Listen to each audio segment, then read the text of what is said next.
Good morning friends, welcome the another session of stock market academy. Session चल रहा है friends 5 minute study का, और इससे पहले वाला फर्स्ट सेशन शायद आप लोगों ने देख रखा है। इन सेशन को बनाने का मकसद ये है फ्रेंड्स, इन सेशन का मकसद है फ्रेंड्स 5 मिनट के अंदर आपको ये बताना किसी पर्टिकुलर शेयर्स को अगर आप एनालाइज करना चाहते हैं तो बेसिकली किन चीजों पर ध्यान देना चाहिए। सबसे पहला सेशन जो था वो इंटरनेशनल ग्लोबल इकोनॉमी और कंट्री की इकोनॉमी। सेकंड चीज जो आपको सबसे ज्यादा ध्यान देनी चाहिए किसी भी शेयर्स को उठाने से पहले, that is related with sector analysis कि पार्टिकुलर वो शेयर जो है बेसिकली कौन से सेक्टर का है। नाउ ये इतना इम्पोर्टेंट क्यों है? सबसे पहले आपको यह देखना चाहिए कि ग्लोबल इकोनॉमी में क्या चल रहा है। सेकंड, आपको ये देखना चाहिए जो आप शेयर बाय करना चाहते हैं बेसिकली वो कौन से सेक्टर्स का है और इसकी इम्पोर्टेंस क्यों है इतनी ज्यादा। बेसिकली होता क्या है, इकोनॉमी के अंदर जो रन अप होता है वो एक साइकिल में चलता है। जब किसी इकोनॉमी में पूरी तरीके से फॉल डाउन आ जाता है, इकोनॉमी पूरी तरीके से बर्बाद हो जाता है, इसके बाद इकोनॉमी जब रिकवरी में आता है और आदमी के पास पूरी तरीके से जॉब खत्म हो जाता है, उसके बाद जब इकोनॉमी की रिकवरी शुरू होती है, जब आदमी के पास जॉब चला जाता है तो आदमी शुरू कहाँ से करता है। यदि आपको इकोनॉमी की साइकिल पता है तो आप सही समय पे सही शेयर्स को बाय कर सकते हैं। इकोनॉमी का साइकिल कैसे शुरू होता है, कोई भी आदमी जब सबसे पहले उसके पास पैसा आता है तो वो खरीदता है तेल साबुन मंजन।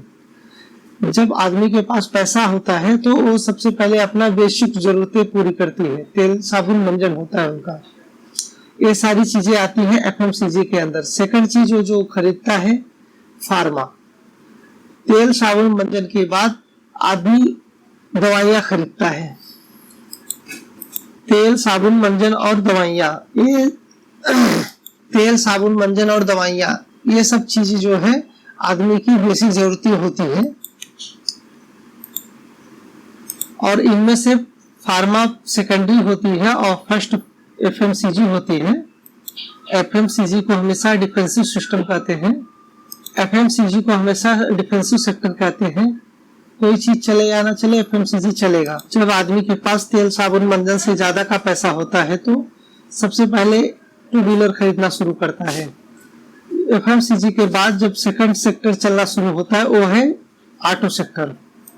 ऑटो में भी सबसे पहले टू व्हीलर, इसके बाद फोर व्हीलर। इसके बाद भी जब पैसा इतना ज्यादा हो जाए कि गाड़ियां खरीदने के बाद भी पैसा बचा रहता है तो वो सेकंड लेवल पर जाता है, फिर वो घर खरीदने की कोशिश करता है। Then comes real estate. Real estate के बाद सबसे लास्ट में होता है लग्जरी गुड्स एंड एंटरटेनमेंट। ये बेसिकली ये एक साइकिल है सेक्टर का। सबसे पहले एफएमसीजी चलता है, फिर ऑटोस चलते हैं, फिर रियल एस्टेट चलते हैं। यदि आपको सेक्टर के बारे में इंफॉर्मेशन है और आपको ये पता है कौन सा सेक्टर करंटली परफॉर्म कर रहा है, तो अगर आपको इन सेक्टर के बारे में इंफॉर्मेशन है और आपको ये पता है कौन सा सेक्टर किस समय परफॉर्म कर रहा है और आप उस समय उस सेक्टर का शेयर्स बाय करते हैं, तो आपका जो पोर्टफोलियो का रिटर्न है वो बेहतर होगा। ये बेसिक चीजें हैं, इस बात को समझिएगा जो रिटेल निवेशक नहीं करते। नाउ अब $1,000,000 क्वेश्चन है, आपको पता कैसे चलेगा कौन से सेक्टर का शेयर्स करंटली आपको बाय करना है। जैसे कि आपको मैंने पहले ही बताया, आपको इसके लिए पढ़ना पड़ेगा। यदि आप पढ़ते नहीं हैं तो आपको ये कभी भी पता नहीं चल पाएगा करंटली कौन सा सेक्टर परफॉर्म कर रहा है। इसके लिए मार्केट में आपको थोड़ा सा अलर्ट होना जरूरी है। बिजनेस चैनल देखना, बिजनेस वेबसाइट देखना। मिसाल के लिए मैं आपको एक बात बताता हूँ, करंटली आज डेट है 12/5/2022। ग्लोबल पैंडेमिक के बाद में कंट्री कोरोना से धीरे धीरे बाहर निकला। उस समय सबसे ज्यादा पूरी दुनिया में किस चीज का मांग था? दवाओं की, वैक्सीन का। उस समय कौन सा सेक्टर परफॉर्म कर रहा था? फार्मा। और दूसरी तरफ वो कौन सा सेक्टर था सबसे ज्यादा पिटा हुआ? वो था होटल्स और एंटरटेनमेंट, पीवीआर और आइनॉक्स का। एक आदमी इस समय फार्मा के अंदर निवेश करता है और दूसरा पीवीआर और आइनॉक्स के अंदर। आपके लिए भी अंदाज लगा सकते हैं इसका रिटर्न सबसे जल्दी बनने का चांसेस है। इसलिए आपको शेयर्स बाय करने से पहले आपको यह ध्यान देना चाहिए कि वो कौन सा सेक्टर्स का है। क्या वो सेक्टर करंटली परफॉर्म कर रहा है या नहीं, या आने वाले समय में क्या वह सेक्टर परफॉर्म करेगा या नहीं। आपको क्लियरली बता दें कि इस समय करंट में जो सबसे ज्यादा डिमांड में सेक्टर है वो है gas distribution sector. IGL, MGL, AGL, ये सारी कंपनियां कुछ सालों के अंदर 2 से 3 गुनी हो चुकी हैं, क्योंकि गैस डिस्ट्रीब्यूशन सेक्टर जो है भविष्य होने वाला है। गैस सिलेंडर की बजाय अब पाइप नेचुरल गैस और कंप्रेस नेचुरल गैस धीरे धीरे आकर ओवरकम कर रही है उस क्षेत्र में, यदि आपको जानकारी है।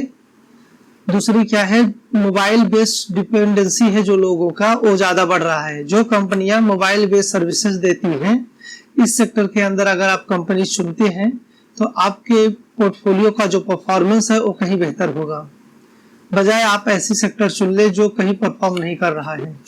सेकंड जो बहुत जरूरी चीज है जो आपको ध्यान देना चाहिए किसी भी कंपनी को चुनने से पहले, वो कौन से सेक्टर का कंपनी है और वो सेक्टर इसमें परफॉर्म कर रहा है या नहीं। आपको सीधा सा एग्जांपल दे दे कि आप जो सॉफ्टवेयर यूज कर रहे हैं ये जानने के लिए, उसमें आपको सारे सेक्टर का चार्ट मिल जाएगा। फ्रेंड्स ध्यान दीजिए, किसी भी कंपनी को बाय करने से पहले वो किस सेक्टर का है और वो पार्टिकुलर सेक्टर इस समय परफॉर्म कर रहा है या नहीं, या आने वाले समय में उस सेक्टर का परफॉर्म करने की संभावनाएं कितनी है। अगर वो सेक्टर परफॉर्म कर रही है या भविष्य में परफॉर्म करने की संभावना है, वो परफॉर्म करेगी, तो आपको उस कंपनी का शेयर्स उठाना चाहिए, नहीं तो आपको रिटर्न की संभावनाएं बहुत कम है। आप में से बहुत लोग गलतियां एक ही होंगी जो बाय करने से पहले सेक्टर को नहीं देखा है। काइंडली कमेंट बॉक्स में कमेंट करके जरूर बताएं। ये सेशन बहुत छोटी रहेगी, कोई भी फ्लावरी लैंग्वेज नहीं होगा, टू द पॉइंट बात होगा। प्लीज लाइक, शेयर्स और कमेंट कीजिए और चैनल को सब्सक्राइब करिए। Please support my channel. आगे लेके आ रहे हैं आपके लिए तीसरा सेशन।